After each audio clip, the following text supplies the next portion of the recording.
You're watching South Asia Newsline, and here are the top stories we are tracking for you on Friday, the 4th of April. PM Modi describes BIMSTEC as vital platform for promoting global good. Businesses across South Asia weigh risks as Trump's tariffs upend global trade. And EU urged to suspend Pakistan's trade benefits over rights violations.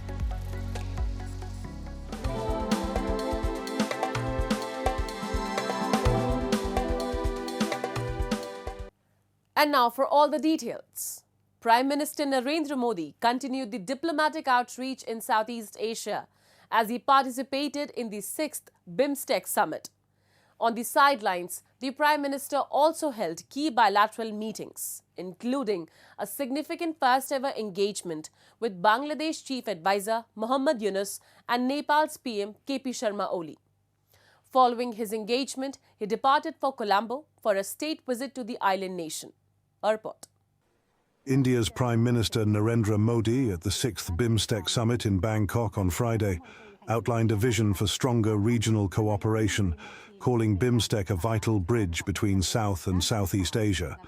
He emphasized enhanced collaboration in connectivity, trade, disaster management and public health while launching initiatives to boost cultural and people-to-people ties. Modi reaffirmed India's role as a first responder to regional disasters.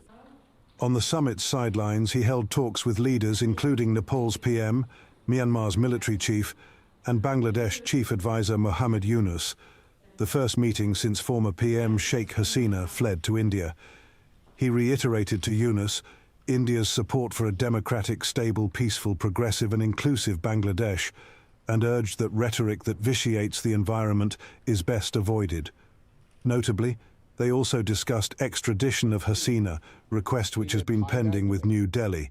PM Modi also raised India's concerns related to the safety and security of minorities in Bangladesh, including Hindus. Prime Minister also underlined India's concerns related to the safety and security of minorities in Bangladesh, including Hindus, and expressed his expectation that the government of Bangladesh would ensure their security, including by thoroughly investigating all cases of atrocities committed against them. Concluding his engagements in Bangkok, Prime Minister Modi emplaned for Colombo for a state visit. He is the first foreign head of government to be hosted by President Disanayake's administration. The visit aims to strengthen bilateral relations and advance cooperation in multiple sectors. India is also one of Sri Lanka's key bilateral lenders, which agreed to restructure about $1.36 billion in loans after the island nation defaulted on its debt in May 2022. A rapid and large-scale humanitarian response from India is underway in Myanmar, which has been rocked by a powerful 7.7 magnitude earthquake. With over 1,000 tons of relief material already dispatched, Indian warplanes and Navy ships are leading rescue efforts in the quake-hit country.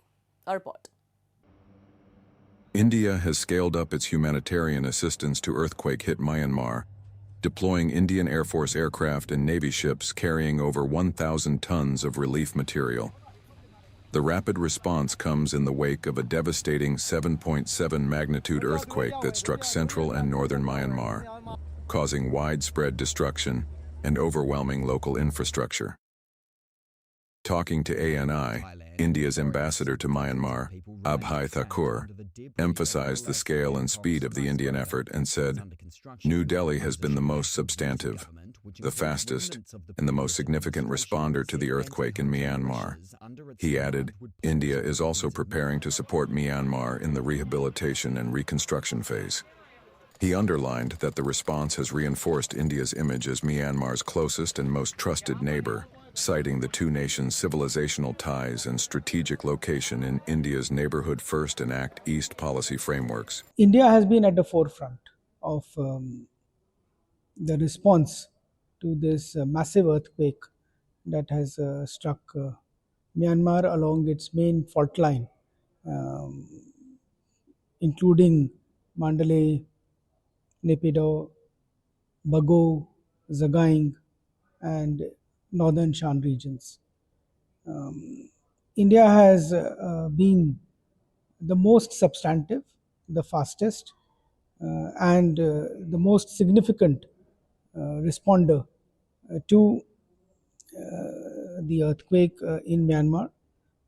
It was within 48 hours of the earthquake of 7.7 magnitude that our teams were in Naypyidaw. And I must share here that the Indian aircraft were the first which landed in Naypyidaw. Amid the heightened rescue efforts by India, Prime Minister Narendra Modi also met Myanmar junta chief, General Min Aung Hlaing, on the sidelines of the BIMSTEC summit in Bangkok on Friday. The two leaders are believed to have discussed ongoing rescue operations, future cooperation on reconstruction, and broader regional stability. Myanmar shares a 1,600-kilometer-long land border with India, particularly with the northeastern states. India's effort in the disaster-affected region has positioned itself as a first responder of the South Asian region. The military government said on Sunday more than 1,700.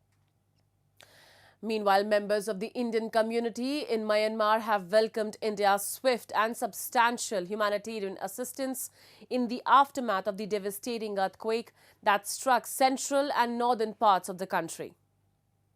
As India has mobilized its armed forces and humanitarian resources to aid earthquake-hit Myanmar, the Indian community in the country has expressed immense pride and gratitude over New Delhi's rapid and substantial response.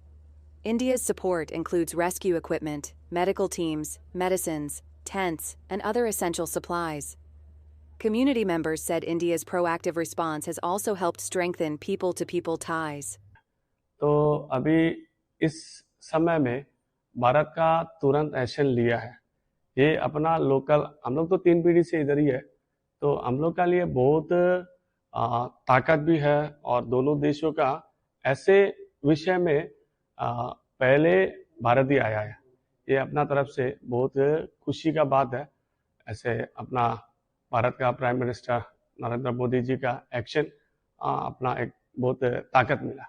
Indian community is working hand in hand with the Myanmar community, both during prosperous times and even during these difficult times which Myanmar is facing. We are helping the community by providing relief goods, by providing medicines, and also providing manpower to support the relief effort which is happening in Mandalay and all over the country. Voices from Myanmar's Indian community have said India's response has created an opportunity to deepen mutual trust, adding that New Delhi's effort will be remembered in the long run. And South Asia's export engines are stalling as a new wave of US tariffs shakes up global trade. From India to Bangladesh, industries are bracing for impact, and some are hoping to turn crisis into opportunity. South Asian businesses are reacting cautiously to US President Donald Trump's sweeping tariffs. Analysts warn US consumer goods may get costlier by up to 40%. For Indian manufacturers, tariffs up to 26% raise fresh uncertainty. The levies have pushed US import taxes to a 100-year high, sparking fears of currency slides and sovereign credit hits. कम में तो sir अभी भी आप देख लो globally वैसे भी मंदी चल रही है, तो वैसे भी अभी उसका जो फिगर है मतलब वो कम ही है, और ये ऊपर से ये जले पे नमक जैसी बात है. वैसे भी एक टैरिफ बढ़ेगा तो आने वाले दिनों में अभी इनिशियली तो कोई ऐसा लगेगा नहीं कि बूस्ट मिलेगा. अभी इनिशियली तो ऐसा ही लग रहा है कि अभी डाउन ही होगा sir. Pakistan's exporters, especially in textiles, say the 29% tariff could hit hard amid an ongoing currency crunch and trade imbalance. Kenya, with only 10% duties, called it a competitive edge over Pakistan, Vietnam, and Sri Lanka. Analysts warn the tariff wave may worsen emerging market debt. This tariff could lead to instability in economics, क्योंकि जो 29% उन्होंने हमारे पे tariff लगाया है उसकी वजह से हम जो भी गुड्स या माल जो भी अमेरिका को अब एक्सपोर्ट करेंगे वो अराउंड 29% हमें महंगा पड़ जाएगा, जो जिसकी वजह से काफ़ी हमारी इंस्टेबिलिटी आ सकती है पाकिस्तान में। लेकिन मैं ज़ाती तौर पर ये समझता हूँ कि अगर इंडिया के ऊपर और चाइना के ऊपर उन्होंने हमसे भी ज़्यादा टैरिफ लगाया है, तो हो सकता है हमें यहाँ पे कोई चांस मिल जाए उसकी मार्केट को कैप्चर करने का। Meanwhile, Bangladesh and Sri Lanka face some of the steepest tariffs, 37% and 44% respectively. The blow is sharpest for Bangladesh's garment sector, which makes up over 80% of its exports and nearly 10% of the GDP. দ্বিগুণেরও বেশি tariff impose হয়, এটা তো definitely একটা দুঃসংবাদ। Bangladeshi maker হিসেবে, Bangladeshi exporter হিসেবে এটা আমাদের জন্য অত্যন্ত শকিং নিউজ। তবে আমার মনে হয় বাংলাদেশের আর্থসামাজিক প্রেক্ষাপট বিবেচনায় নিলে শুধু লেস প্রিভিলেজড বিশাল একটা জনগোষ্ঠী, বিশেষ করে মহিলারা, নারীরা কাজ করে এই সেক্টরে, এবং প্রান্তিক জনগোষ্ঠীগুলো, তারা বড় ধরনের ক্ষতির সম্মুখীন হবে যদি আমেরিকান বায়াররা বাংলাদেশ থেকে মুখ ফিরিয়ে নেয়। Moving on, politicians and human rights organizations have called on the European Union to suspend Pakistan's preferential tariffs benefits for exports under the GSP Plus until the country takes concrete steps to address widespread human rights violations and religious persecution, according to a report by Human Rights Without Frontiers. This demand follows growing concerns over Pakistan's record on human rights, particularly the treatment of religious minorities and the alarming rise in forced child marriages. Willy Potter, director of Human Rights Without Frontiers, criticized the EU for its failure to hold Pakistan accountable. He stated that over the years, many parliamentary questions and resolutions have highlighted Pakistan's disregard for human rights and its lack of political will to address these violations. By failing to sanction Pakistan's non-implementation of GSP Plus, the EU is misusing the taxpayers' money and losing its credibility as a commercial entity guided by human values, HRWF said. Despite the EU's long-standing awareness of human rights abuses, including the fabrication of blasphemy charges and violence against religious minorities, the situation has remained largely unchanged for over a decade, the rights watchdog said. And Nepal's National Human Rights Commission's plan to form a high-level probe panel into the March 28 pro-monarchy protest violence has hit a snag. Retired judges have declined to lead the investigation, citing political sensitivity. Despite calls for impartiality, the Commission's internal team is continuing the probe, visiting the protest site and hospitals treating the injured. 13 people remained hospitalized and a journalist was killed. Reports suggest the Nepal police has admitted firing 58 bullets and over 700 tear gas shells. While the government and the police claim firing was necessary to control the situation, some argue excessive use of force instigated the protesters. Critics are demanding an independent government-led investigation amid growing concerns of excessive force and delayed communication by the Commission. That's all in tonight's edition. We will see you same time next week. Have a great weekend. Good night.